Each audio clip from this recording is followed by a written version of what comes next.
میں ڈاکٹر قائد علی خان صدر شعبہ اردو سمراٹ پرتھویراج چوہان راجکیہ مہا ودیالیہ اجمیر سے ایم اے فائنل کے 7 پیپر سبسیڈیری لینگویج میں پرشین کی انتخاب رباعیات عمر خیام کی رباعیوں کی تشریحات کا سلسلہ چل رہا تھا۔ ان میں اس سے قبل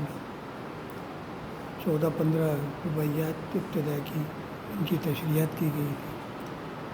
اس کے آگے کی تشریح ہے 16 نمبر کی رباعی ہے کہ من می خورم میں ہر کے چومن نہل بہت میں خوردن من بنزد او سہل بہت می خوردن من حق بعزل می دانست گرمی نہ خورم علم خدا جہل۔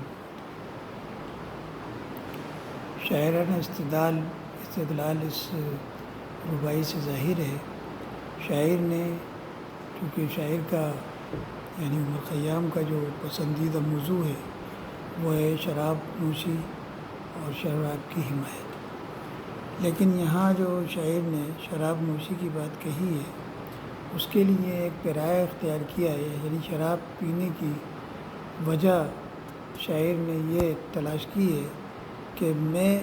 من می خورم کہ میں شراب پیتا ہوں، وہ ہر کے چومن اہل بوت اور جو کوئی کہ اس کا اہل ہوتا ہے، میں خوردن من بنزد او سہل بوت میرے نزدیک اور وہ شراب پینا آسان ہے، اس لیے کہ من خوردن می خوردن من حق بعزل دانست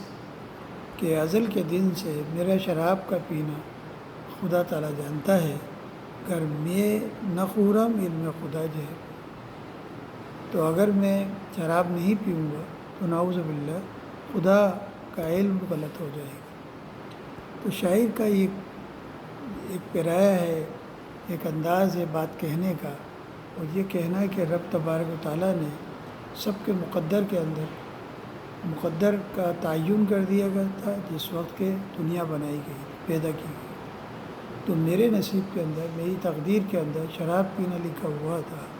لہٰذا میں شراب پیتا ہوں۔ اگر میں شراب نہیں پیوں گا تو یقیناً پھر اس سے یہ پتہ لگا ہے کہ میرے تقدیر کے بنانے والے کی بات غلط ہو رہی ہے، نعوذ باللہ۔ تو یہاں شاعر نے صرف اپنی شراب پینے کو جسٹیفائی کیا ہے اور یہ بتایا ہے کہ میں شراب کیوں پیتا ہوں، اس بات کی تشریح کی ہے۔ باقی رباعی کے اندر کوئی ایسی خاص بات پیش نہیں کی گئی ہے۔ عمر خیام کی اگلی رباعی ہے 17ویں رباعی ہے کہ ہر صبح کے روئے لالا شبنم گیرت بھلائے بنفشہ در چمن خم گیرت انصاف مراز غنچۂ خیش میں آیت کہ او دامن خیشتن فراہم گیرت۔ یہ بہت اچھی رباعی ہے اور شاعر نے اس میں بہت اچھا پیغام دیا ہے، اور کہتا ہے شاعر کہ ہر صبح کو لالا کا پھول، لالا ایک خوبصورت لال کلر کا پرکشش پھول ہوتا ہے اور بڑا پھول ہوتا ہے گلاب کی مانند۔ شاعر کہہ رہا ہے کہ ہر صبح کے روئے لالا شبنم گر، ہر صبح کو لالا کے پھول کے اوپر شبنم گرتی ہے، اور بالائے بنفشہ در چمن خم گیرت، اور جو پھول کے اوپر کا جو زیرہ ہے بنفشہ ہے وہ اس کی وجہ سے جو ہے جھک جاتا ہے،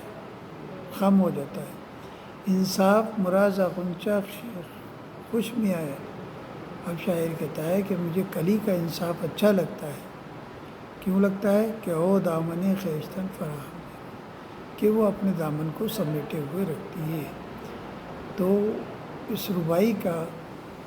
اصل مفہوم یہ ہے، پیغام دینا یہ ہے، شاعر یہ کہنا چاہتا ہے کہ جو انسان دنیا میں اپنے دامن کو پھیلا کے رکھتا ہے اور لوگوں کے سامنے بھیک مانگتا ہے، پھیلاتا ہے، یا کوئی چیز مانگتا ہے اپنے واسطے، تو اس کے اوپر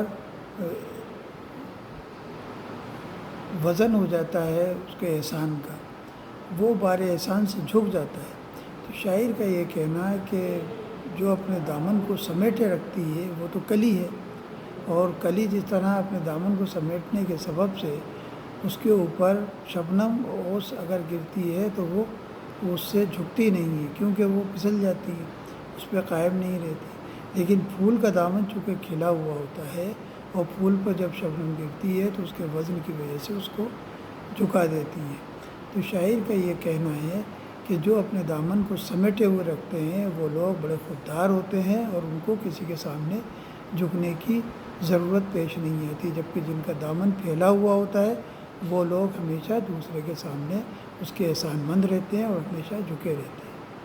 بہت خوبصورت ربائی ہے جس میں شاعر نے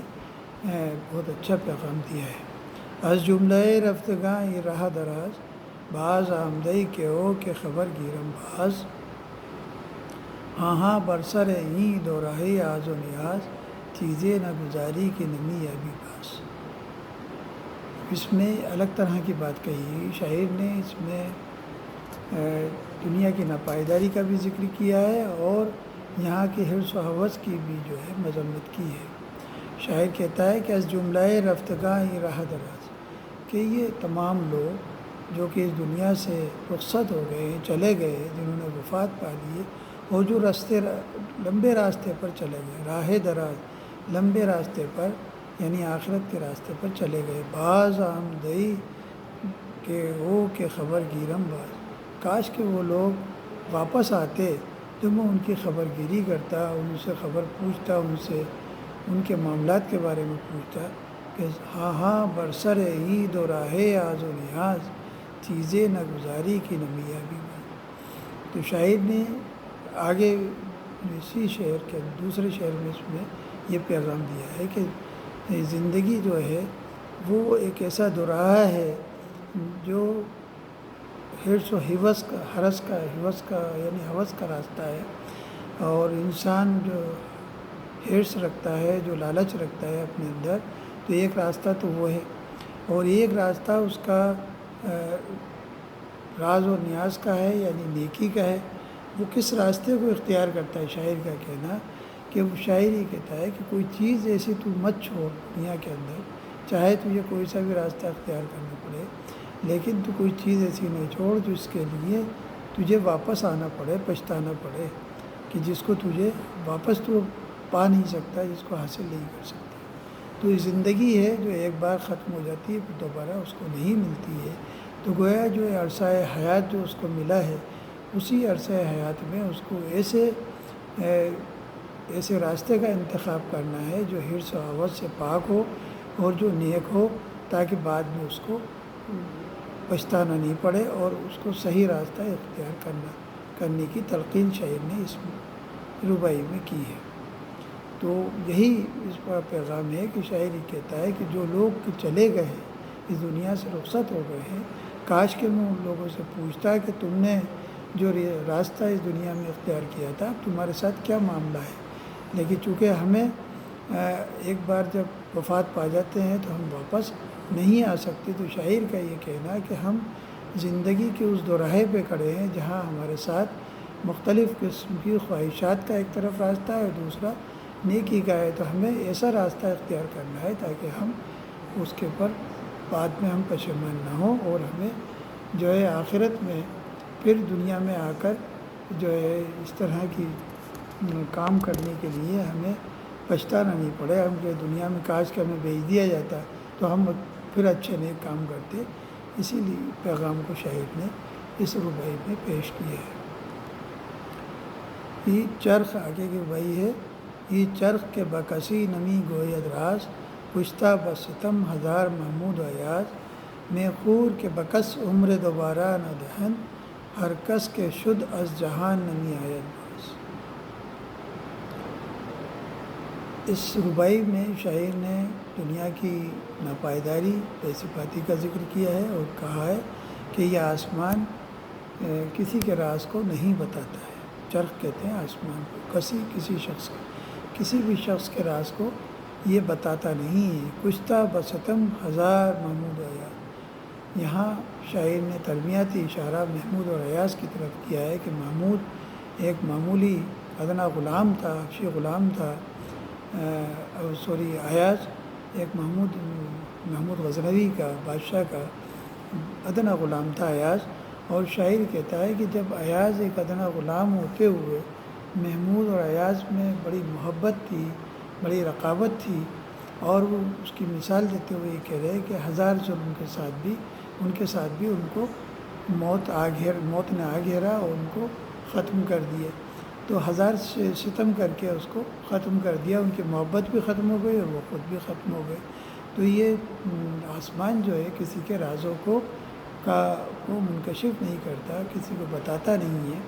کہ میں خور کہ بکس عمر دوبارہ نہیں. اے شخص تو خوب شراب پی اور مست رہے کہ دوبارہ تجھے عمر حاصل نہیں ہونا ہے، تجھے ملنا نہیں ہے. ہر کس کے شد از جہان نمی آئے، کہ جو شخص بھی دنیا سے ایک بار اس دنیا سے چلا جاتا ہے وہ واپس لوٹ کر نہیں آتا ہے، واپس نہیں آتا ہے. جب نہیں آتا ہے تو تجھے چاہیے کہ تو اس دنیا کے اندر ہی خوش رہے اور اپنے آپ کو خوش رکھے. اس بات کا پیغام شاعر نے ایک تلمیاتی اشارہ محمود اور ایاز کی تلمی سے دیا ہے کہ محمود ایک بادشاہ ہے اور ایاز ایک ادنا غلام ہے، لیکن دونوں میں بڑی محبت اور رقابت تھی. اس کے سبب وہ ایک ساتھ رہا کرتے تھے، اور لیکن وہ بھی جو ہے پھر زندہ نہیں رہے بالآخر. تو پھر تو کیوں اپنی فکر میں، دنیا کی فکر میں لگایا ہوا ہے، تو اپنی عمر کو جو ہے اچھے سے گزار اور خوب شراب پی اور مست رہے.